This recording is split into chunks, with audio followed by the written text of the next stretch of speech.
Hi, I'm Trinity. Welcome to my channel, Heal to Your Divine Journey. Hope you're all well and enjoying yet again another long weekend. How good is this? I will tell you just to start off with, there are children playing in the street and I've been hearing them. So I'm not sure if it'll pick up on this video. If so, just love it like I do. It's great to hear kids outside playing. And thankfully the rain has stopped a little, so that's good too.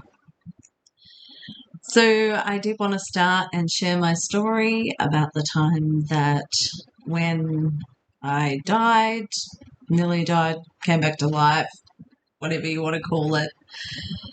So it was a while ago. I was only 29 back then.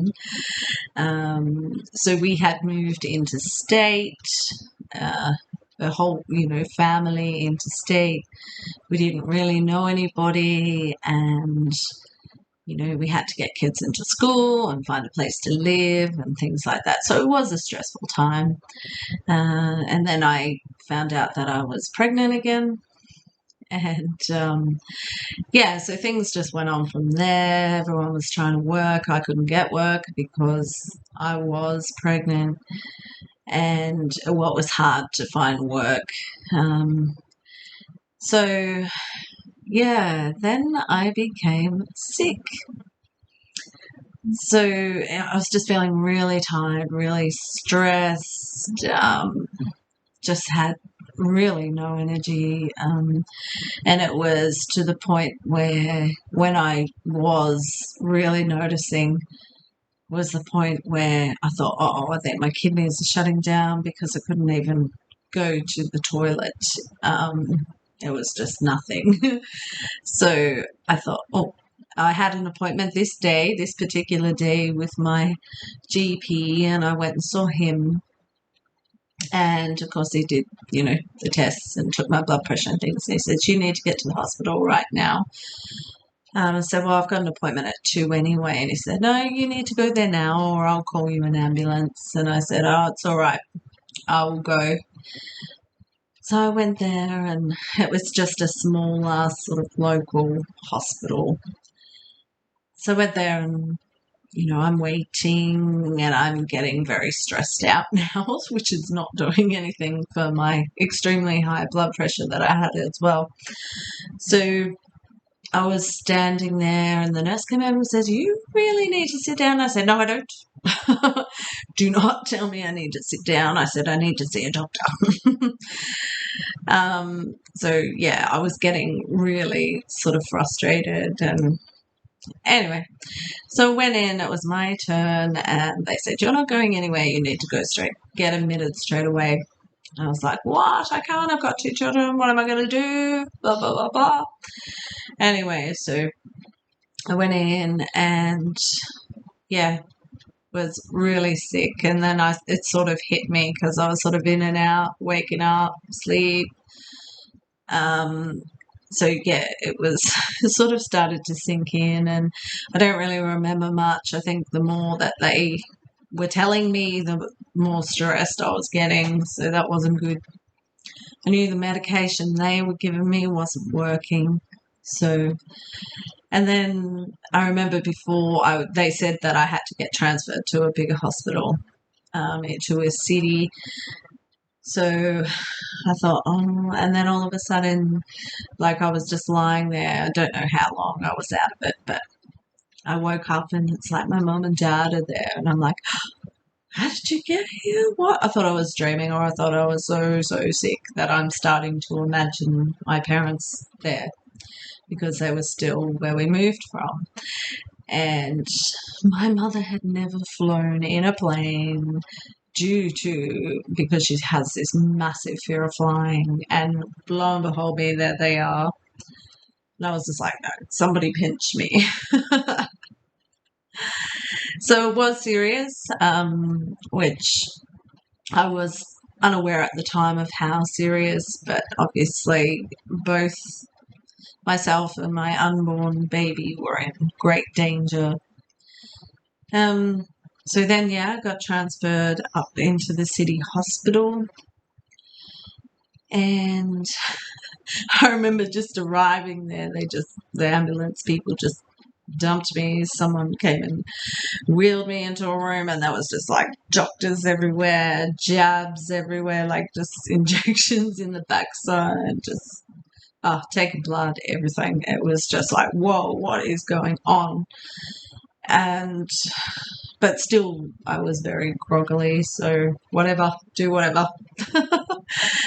So I remember then going down to, I had to have an ultrasound. And before I went, they gave me like a cup about this big, and it was like full of colors. I remember just seeing all these colors. There was like so many tablets in there. And I remember them laughing at me because I asked for water, and they're like, as if, can't you just throw them down? I'm like, no. And then one by one, I kid you not, and they're just looking at me laughing, as if just put them all in your mouth. And I think I did with the rest of them. But I'm a person with a tablet who's got to have water and throw it down. So, yes, so that was that. And I remember going down to wait for my scan, and I remember saying, I was just like in and out, and I'm just like, I'm going to die. I said, I feel like right now I'm going to die. You have to do something. And I remember this pregnant woman across from me who was sitting there waiting. She was smiling at me. I don't know how true that was because I could have been imagining anything. But I do vividly remember this woman just, It's like, no, did you not hear my words? I am going to die. I feel like I'm going to die. Anyway, I don't know. I just must have come a little bit good from all this medication, just a little. So I don't really remember having the ultrasound, which is irrelevant anyway. So I went back up to what I thought would be a ward, but no, they put me in a labour ward in this horrible, like, labour bed that I had to stay in. So that happened, and I was starting to feel a bit better. I had something to drink, and I think they gave me some sandwiches or something because God knows how long since I'd eaten as well. And it was good. My kidneys were working again, which was great. So I remember lying though, still in bed, sort of drifting still in and out in this labour, uncomfortable, horrible thing. And I remember this is where someone came in and he spoke. He had an accent. It was so angelic. His voice, it just rang. I've never seen anything so flawless, so perfect in my whole entire life. It was like from another world. I can't tell you what he said. I knew there was something along the lines of this is what's going to happen. I am with you type of thing. But that's all I can sort of take from that. And it felt like he was there, I don't know, for a good 10 minutes. Who knows? Time doesn't matter. And then I remember then someone else coming in, in the surgical gear. I presume he must have been an anaesthetist because he was telling me about, if we have to, we'll give you the epidural, or you need to sign this. I said, you just came in. And he said, no, I didn't. And I said, I just spoke to you. I just spoke to someone. They were just in my room. I can't remember what he said, but he was just in here. You just telling me the same thing. What are you doing? He's like, there's no one else. I'm the only one here.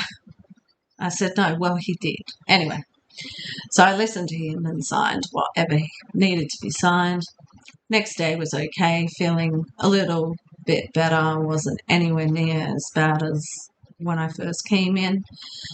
So, and then the day after that the next day I was booked in to have an emergency Caesar no matter what. So I was still in the labour ward just in case in that wonderful bed. So then, yes, the next morning I was okay. I, went down to theatre and everything seemed okay. I was a lot more alert, a lot better. They did the epidural, all the rest of it, and then he appeared again, my angel, definitely an angel, because I've never ever seen anything like it or heard anything like it. And I remember not holding his hand, but he had a ring on his finger that I kept twirling and twirling and twirling and twirling. It was kind of like just soothing. So that was really nice. I had the epidural and then I didn't feel, it didn't really work, so I had to have another one. And then my beautiful baby was born. I heard her cry, which was amazing. I knew everything was going to be all right. And then I just stopped breathing. So they had to put me under and then do the bring you back to life thing on your chest. However they do that. I don't know how the story went. As I said, they knocked me out completely. And so when I came to, they took me past my baby so I could see her, and that gave me strength to, come back. Oh, I have skipped. So that's what I needed to tell you. I needed to tell you. So when I went under, this is the whole point of the story, and I nearly forgot it.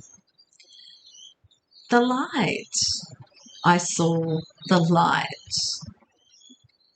I was going to it. I was ready. I thought, this is my time. This is a really peaceful, easy way to go because I was so at peace. It felt so good, like an easy way to go because I don't like pain. So I don't want a painful death. So this was like, okay, I'm going. I'm out of here. I'm not needed anymore. So yes, that's what it was. I can't believe I nearly forgot the whole point of the story. So yes, that was yeah. So I'm more than certain that my angel was pulling me back because I came back. I have more work to do. It wasn't going to be that easy. Nothing in my life has ever been easy. So I can't believe I nearly forgot the whole point. So that did happen. And so anyway, I was lucky enough to go out and see my beautiful baby. And then I was taken up to a ward. I didn't think I was going to make it through the night. I've never felt so well. It felt like I was, when I was admitted in hospital that night, it felt like that. I think it was just all the, I don't know, drugs from the anesthetic. I don't know. I remember speaking to someone on the phone just going, I don't think I'm going to make it through the night. I really feel like, I'm not going to make it. Anyway, I thought, you will. Okay. So I remember I slept like a log and woke up. I did wake up. And he was there again. And he was talking to me. And he was telling me about how you came. All I remember was, you have to come back. You got work to do. You have work to do. So that's all I got. And there was more. It seemed like it was there for 20 minutes type thing, but I don't remember what I was hearing, if that makes sense. So, yeah. Again, When the doctor came in not long after, it's like, I don't know who it was. No one knew because I kept asking. And I kept asking because, we were in the hospital for a long time. And where the nursery was, there was this little window that I used to look at, and I used to think, I'm going to see this person. It has to be real. It can't not be real. And every day would go by and I'd be looking out that window because it was like to a corridor or something. I saw heaps of doctors, nurses walking down this corridor. I thought, I'm going to see him. No. I even asked at the reception, who was in, with my surgery, blah, blah, blah, blah. Is there, there was this guy, and they're like, no, there was a woman with you. It's like, how bizarre. Okay. So everything is well. My beautiful baby was amazing and just so strong. And I was so strong for her as well, which I'll tell you about at the end of this. So, yeah, and then it was the last day before being transferred, and I happened to look up at that window, and there he was, smiling with a big smile, and gone. So I don't know. At the time, I just wasn't really, I had a lot going on. So that was just something like, okay, he was there, I've got to move on. I've got to do stuff. I've got to keep going. And it was later, and now when I look back, yes, definitely my guardian angel looking out for me, bringing me back, keeping me here on this earth. Definitely. No questions about it, no doubt about it. No doubt about it. And I'm thankful. I'm so thankful that I was brought back. Even though, as I said, nothing in my life has easy ever been, ever probably will be. But it was an amazing experience. And to have someone watching over me and watching over others, there are amazing stories that are out there where similar things or have happened to people. And it's true. We're not making it up. It is true. These things happen. There is more to this world than we know. There truly is. There is no doubt about that. So here's where you have to have faith. You have to have faith. As I said, there's so many stories. So it's true, there is more to this life than what we're being told. It's all been hidden from us. And this is where you have to put your faith in God, because you will have guardian angels. You will have people looking out for you from the spiritual realm. They will look out for you and protect you. But you must have faith. You must have faith. It's not going to happen. If you're in a low vibrational energy and have no faith, you got no hope. And being in that low vibrational energy and not having faith, you're not aware anyway. Even if they did come to help you, you wouldn't be aware of that fact. And this is the other thing too. So you've got to have faith. You've got to believe. People are telling you. People have their stories. They are telling you. I am telling you my story. Others have everywhere. So you have to have faith. You have to have faith in God. You have to. And also from this story too, which is what I want to talk about, is the strength that you have to find within yourself to get up, stand up, fight, be strong, and continue on.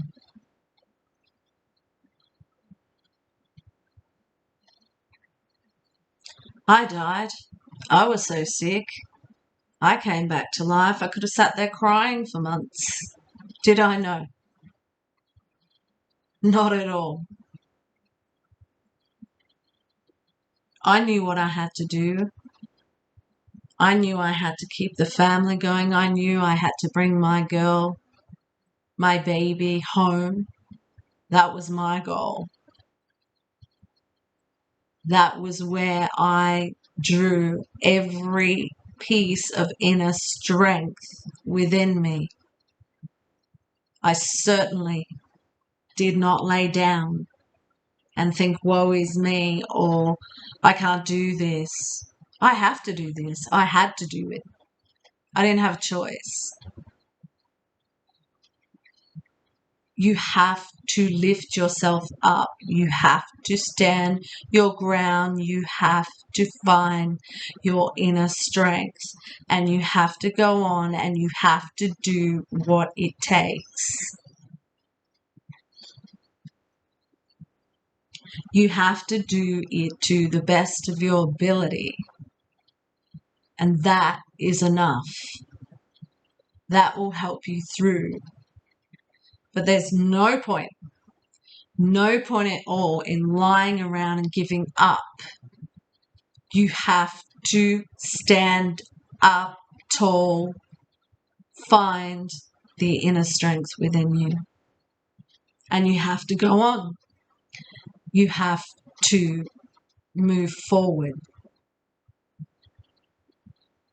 That's the only way.